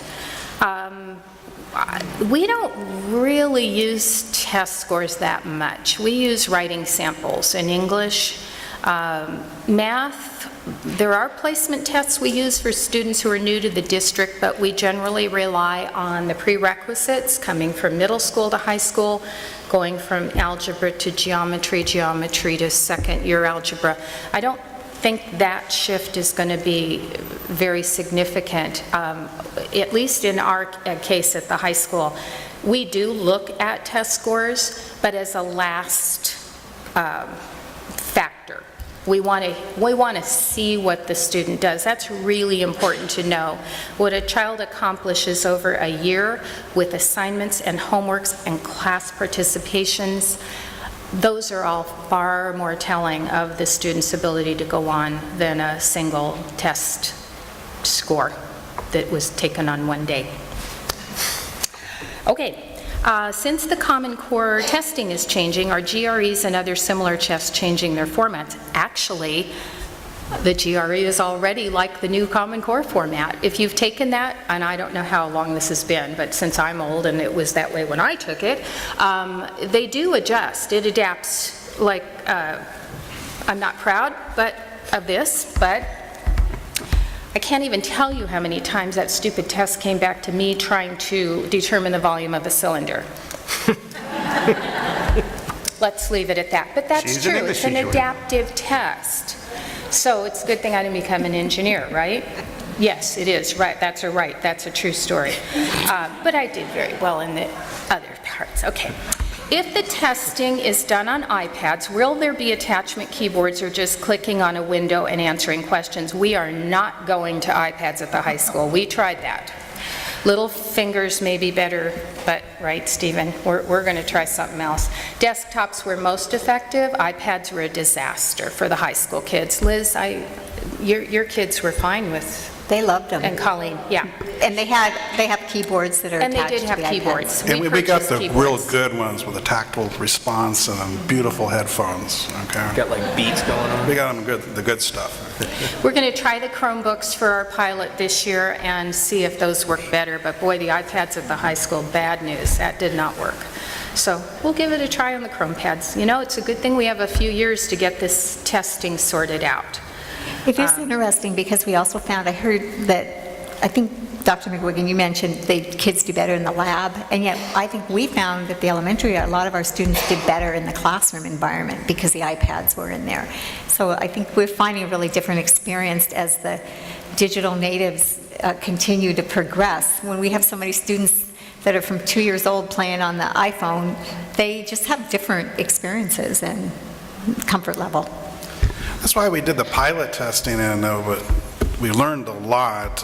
With the iPads, of course, we're going wireless, and we had to make sure that our bandwidth was handled. We did have some connection problems, okay, and we've added more access points.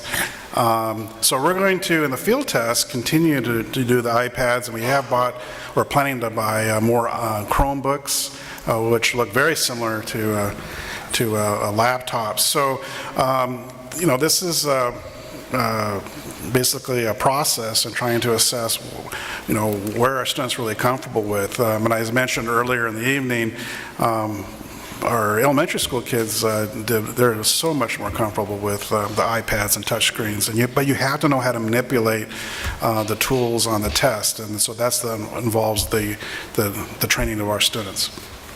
There's one last question here. What grades are impacted, and how will this affect college entrance in terms of GPA, we don't use the standardized testing in our GPAs. That's not part of high school GPAs. The transcript, a legal document, contains only grades earned in classes, so the standardized testing would not affect that if I'm reading the card correctly. What grades are impacted, I am hoping that what we heard from the state is accurate, Dr. McGuigan, and that is that eventually when this thing is fully rolled out, 11th graders will be taking the Smarter Balanced assessment at the high school. When we piloted the test last year, 9th graders took one portion of the test and 11th graders took the other. I guess we'll find out. I don't think all the decisions have been made It'll yet. be the 11th graders, and the reason Smarter Balanced did that, they really wanted for their own testing and analysis, different grade levels, and the 9th graders, think about it when they turn, say they're 10th graders this year, right? So next year, it was strategic in having them take it as 9th graders because they'll have a pretty good feeling for it when they're 11th graders. So it'll be the 11th graders taking in the English and the math, okay? And eventually we hope that it'll take the place of the KC. So that's sort of the promise of Smarter Balance. And then the other grades will be 3rd through 8th grade. And as I mentioned earlier in the evening, there is some legislation pending that the 2nd graders might get something, but we'll have to sort of wait and see what happens with what happens in California up there in our legislature. I'm going to answer a couple of these things, if you don't mind. Do students have to finish a certain number of questions on the test? At this point, Smarter Balance is saying it's going to be untimed. We believe when you do 40 to 60 questions, that's what's been rolled out on the pilot test. That's about an hour and a half. The people who actually designed these tests and the GRE and the GMAT, it's a very mature type of technology in this computer adaptive format. Pretty much after 25 questions, statistically, you can get a performance band, okay? So even if a student doesn't finish the entire test, they're fairly accurate assessment after about 25, 26 questions because of the adaptive format. Since taking the test require technologies, does our schools prepare students learning to type? And do we have enough PCs for our students at school? And the elementary principals can jump in. We have 2 wonderful computer lab coordinators at both elementary sites and also one at the middle school. And at the elementary level, that's part of the curriculum. They're in there every week, learning about technology and working on the keyboarding skills. And certainly at the middle school, we tend to forget that a little bit, but all 7th graders are also taking the technology class at the middle school. Do we have enough technology? As Mr. Choi would be sitting here, he is sitting here, we say never enough because it's always changing. We continually invest in our infrastructure and the tools for our students. Recently we are purchasing Chromebooks because we like with the promise of Chromebooks, sort of a Google Doc based kind of thing. There's a lot of advantages. We're also thinking about textbooks. The day of a hardcover textbook, is that gone? Maybe everybody walks around with a laptop and you access all your textbooks and materials through the web, and I think that's probably where we're going eventually. So yes, I believe we do have enough tools at the sites, but it's an ongoing process of purchasing more. But we are very fortunate because of the planning and the support of our business services. We are in really good shape with the technology. Can I add one thing Go on ahead. the technology? Just the nuts and bolts. We did really notice the need for keyboarding skills for our students. They are required to do, written responses, and they've got a keyboard to do it, so it can really slow them down. So that is something you can work on at home. I know we have keyboarding programs at school that they can access at home, and a couple of parents who have been sharing with us some fun sites they've found as well for their students. But a little bit of time every day on keyboarding skills will really help them when they're needing to type. Yeah, I want to jump in real quick. I know on the English portion, when we did the pilot test, the typical question on, say, the STAR exam is they'll give you one sentence and then say, fix it, where's the comma wrong, or where do we have sort of that punctuation stuff. The question the kids got was a full paragraph. And in a nutshell, it basically said, fix it, the whole paragraph. And our kids were really irritated because what they wanted to do is they wanted to copy and paste the whole thing and then just fix it as they could go, and it doesn't allow you to copy and paste, so they actually had to keyboard it all out first. So that's another, they have to get used to that. I don't want to take And it I too think the question was, do you have enough technology? And boy, we're well set in comparison to a lot of our neighboring school districts, and a lot of that's because of our school district, but a lot of the technology, particularly at the elementary levels, is thanks to the funding from our parents, from our PTA, and you've enabled us to be really on the cutting edge of many of the technologies, so thank you. Okay, we're running out of time, Mr. Kleinrock has mentioned here. Why is San Marino Unified waiting until next year to start implementing Common Core state standards? We're not waiting. It's been a process unfolding at different levels, different grades, the Common Core standards. Also, we're sort of waiting for the governor here. If he signs the bill that we think he's going to sign, that'll take STAR off for the most part, STAR and all the CSTs for the most part, not all of them, off the table, and the day of the API, the Academic Performance Index, you will not see anymore. So I'm hoping the governor does sign the legislation or the bill, and we can just be 100% focused on smarter balance. There will still be some assessments. Question dealing with assessments, okay, why just 11th grade at the high school? They had to start someplace, okay? In 3rd grade through 8th grade, that's a lot for English and math, and then the high school, just 11th grade. In time, I'm going to imagine, because this is the time of accountability, I imagine you're going to see other type of assessments get rolled out at different grade levels over the next couple of years, especially in social studies and science, and those are two areas that you're going to see a lot of focus on the Common Core. There's another question here. Is innovative assessment strategy, excuse me, it's hard to read up here. Is innovative assessment developed by each district? If so, how does this provide for comparing with other districts? If we're talking about innovative assessment in that it's a computer adaptive, Smarter Balance is going to do all the work for us. So I don't know if I'm answering this question, and this gentleman can necessarily talk to me later. The Smarter Balance is going to tell us what the test is, and that's the data we'll be able to compare not only with other districts, but also other states. There will be finally a way of seeing how we compare with other states. And just a side note, if you are really interested in this stuff, New York is probably about a year in front of everybody else. And you go to a website called Engage New York, you're going to see, I've been looking at that website forever, and there's a lot of video, and they've already rolled out an assessment piece. They even had a public relations campaign preparing parents that the scores were going to go down, and they did, okay? Because it is tougher. It is a change. So, and once you see what's out there, just like what we had with STAR testing, we showed continuous improvement, okay? And I'm very much aware of what other districts are doing around us in regards to integrated math versus traditional math. And some districts it's like early election results. South Pasadena is committed to integrated. La Cañada is still undecided.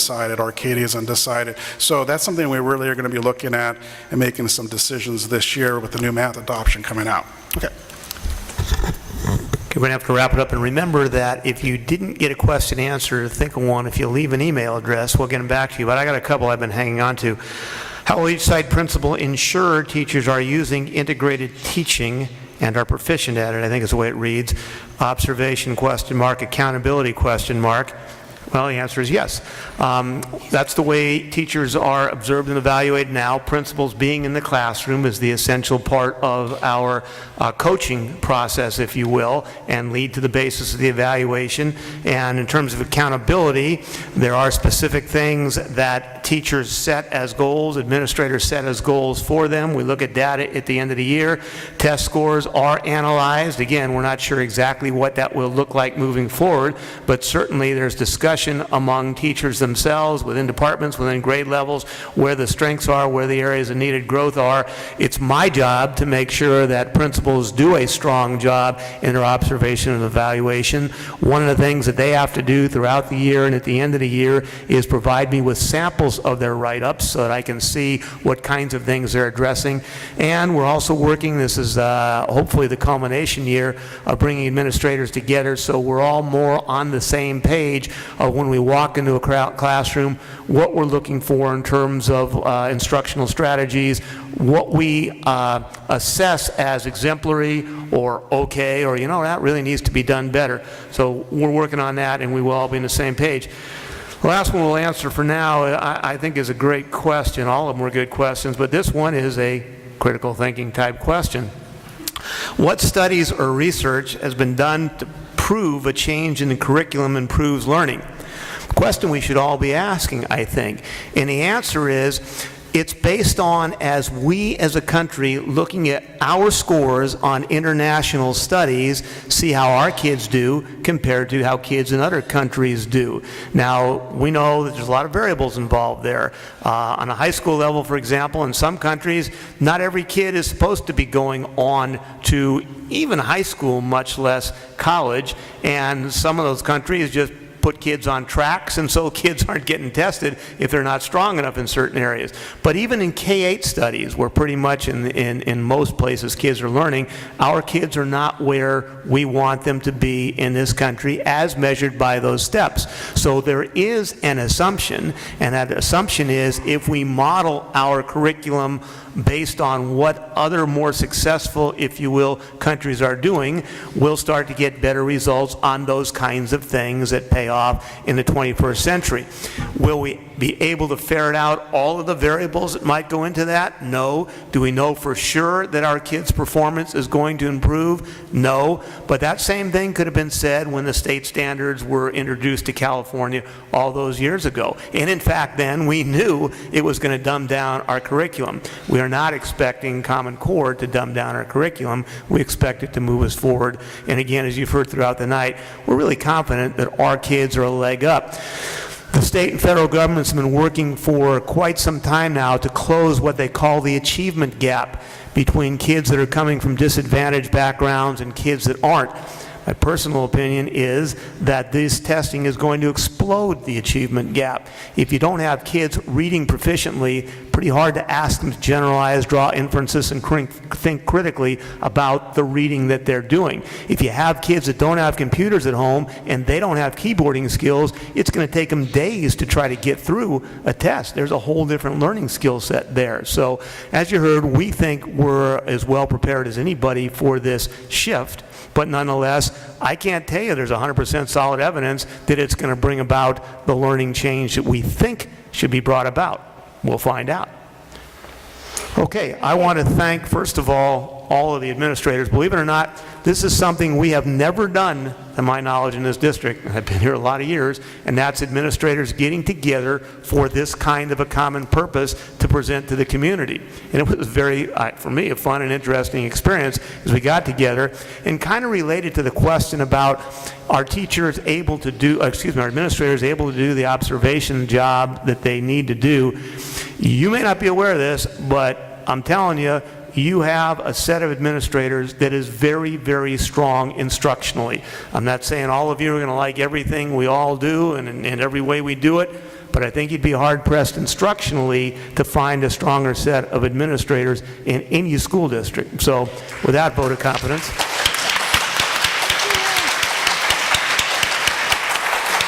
And I do want to thank the PTA, because we as administrators get so wrapped up in what we're doing day to day. I think it's safe to say none of us took a step back and said, you know, we should really do this kind of a meeting for the community to explain what's going on. That was a PTA initiative, Vanessa and Sally working on it, and so I want to thank the PTA for giving us the opportunity to do that.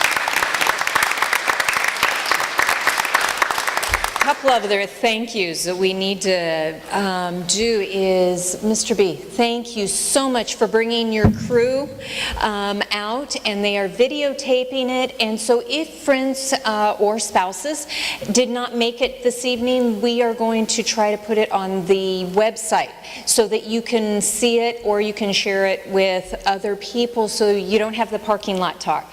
You are able to go to it and you're able to see it. I also want to thank our school board members, Lisa Link, Chris Norgard, our school board president, Joseph, Namjack was sitting in the back. Thank you so much for coming out this evening on a Tuesday night and sharing this evening with us. And I want to thank the middle school for hosting this, opening up your doors and allowing us to come in. Vanessa, thank you so much for organizing and putting this thing together. And like you mentioned, the administration, the four principals, Mrs. Leahy and Mrs. Johnson, thank you so much for coming out this evening and answering all of our questions. And Dr. McGuigan, thank you for all of your work in organizing and putting this thing together. I also would encourage anyone who has a question, or if you don't feel that we have asked the question, please fill out a card before you leave with your email address and leave it with me, and we will do our best to try to answer any questions that you have. If you have friends that have questions, please email me. Let me know, and I will make sure that Mr. Kleinrock gets it, and we will try to answer any questions that you may have. Hopefully, we've been able to answer all of your questions. And again, thank you for coming out this evening.